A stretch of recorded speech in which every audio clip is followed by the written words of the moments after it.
చెప్పి ఒకటి తీసుకెళ్లి 4 కెమెరాలు బాత్రూములు లెట్రిన్లు డబ్బుల్లో పెట్టి 30 లక్షలు పెట్టి బాత్రూమ్ కట్టాడు. జగన్మోహన్ రెడ్డి గారు ఇల్లు అది. జగన్మోహన్ రెడ్డి గారు ఎప్పుడన్నా ప్రభుత్వ కార్యాలయాలు ఉన్నాడా? జగన్మోహన్ రెడ్డి గారు ఎప్పుడన్నా ప్రభుత్వం గెస్ట్ హౌస్ లో ఉన్నాడా? జగన్మోహన్ రెడ్డి గారు ఇల్లు కట్టించుకుని వెళ్తాడు వైజాగ్.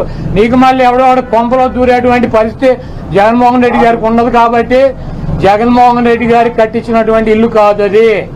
అది టూరిజం సంస్థ ద్వారా టూరిజానికి సంబంధించి కట్టించినటువంటి 7 బ్లాకులు వాటిని కట్టారు.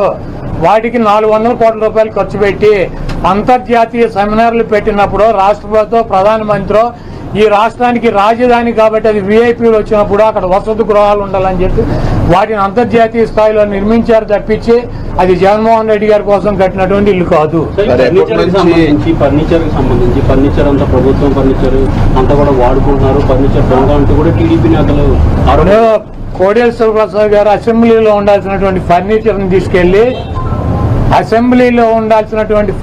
ని తీసుకెళ్లి ఎక్కడేసాడు? ఆయన బైక్ షోరూమ్ లో వేసుకున్నాడు.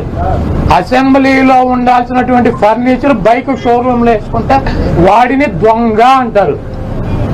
సీఎం క్యాంపు కార్యాలయానికి ప్రభుత్వం వచ్చినటువంటి విజిటర్స్ కోసం ఒక కార్యాలయం సీఎం జగన్మోహన్ రెడ్డి గారి కార్యాలయం అయితే ఒక 10 మంది 20 మంది కూర్చుంటాకుంటుంది. ఒక ముఖ్యమంత్రి కార్యాలయం కాబట్టి అక్కడ అదనపు వసతులు కావాలని చెప్పి ప్రభుత్వం కల్పిస్తుంది. ముష్టి పట్టుకుపోతే పట్టుకుపోండి, లేకపోతే డబ్బు విలువ చెప్తే కడతామని ఫస్ట్ రోజు చెప్పాం. దీని గురించి ఏమైనా రాద్దాం కావాలంటే పట్టుకుపోండి. ఒక్కలో ఫర్నిచర్ ఎంత? ముష్టి ఫర్నిచర్ ఎంత ఉంటుంది? కావాలంటే పట్టుకురండి. మేము షోరూమ్లో వేసుకున్నాం, తీసుకెళ్లి మా సాక్షి ఆఫీసులో వేసామా? కాదు, మాకు క్యాంప్ ఆఫీసులో పెట్టినటువంటి ఫర్నిచర్ తీసుకెళ్లి సాక్షి ఆఫీసులో వేసుకున్నావా? దొంగ అంటే అసెంబ్లీలో ఉండాల్సినటువంటి ఫర్నిచర్ తీసుకుని బైక్ షోరూమ్ నీ సొంత షోరూమ్ వేసుకుంటే వాడిని దొంగ అంటారు.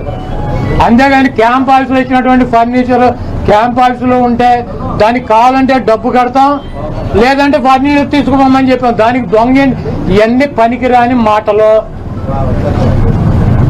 ఋషికొండ ఫర్నిచరు దాడులు, కొడాల నాని టార్గెట్, జగన్మోహన్ రెడ్డి టార్గెట్, ఇక్కడ పోలీసులు తీసాం.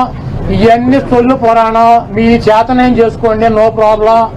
మీరు సూపర్ 6 లో పెట్టినటువంటి వాగ్దానాలనే మీరు ఎప్పుడు అమలు చేస్తున్నారో చెప్పాలి. జగన్మోహన్ రెడ్డి గారు తరఫున మేము అడుగుతున్నాం. వైఎస్ఆర్ కాంగ్రెస్ పార్టీ తరఫున చంద్రబాబు నాయుడు అమలు చేసే బాధ్యత నాదని చెప్పి పవన్ కళ్యాణ్ గారు కూడా చెప్పాడు.